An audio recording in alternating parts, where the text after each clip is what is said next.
ang grand finalist ng Stelbound. Coach Stel, dalawa sila nasa harapan mo, Hebron at si Jenica, pero isa lang ang abante sa grand finals. Coach Stel, sino ang pipiliin mo sa kanila?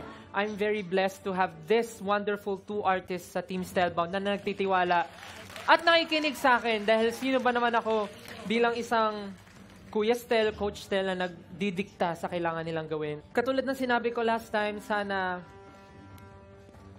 itong journey na to, hindi nyo makalimutan at madala nyo hanggang sa paglaki nyo. At lalong-lalo na ako, sana hindi nyo ako makalimutan. Sana yung Kuya Stel na nakilala nyo, parang magsilbi rin akong kahit papanong inspirasyon sa inyo na para maabot natin to.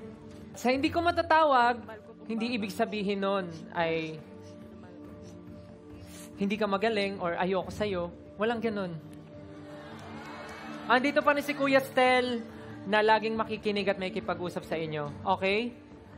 Hebron and Jenica, I'm so proud of you. Maraming salamat. Kaya naman, ang dadalayin ko sa finals para i-represent ang Team Stelbound.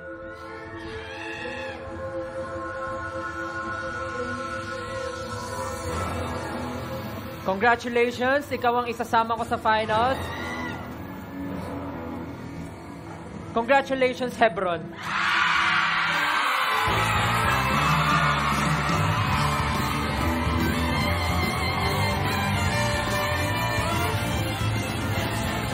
Congratulations, Hebron of Stelbound! Kasama ka sa ating grand finals.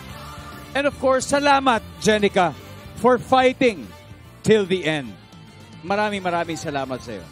Mga kapuso, the coaches have spoken and we now have our grand finalists. Pero pagkatapos po ng gabing ito, nasa kamay nyo na ang kanilang kapalaran.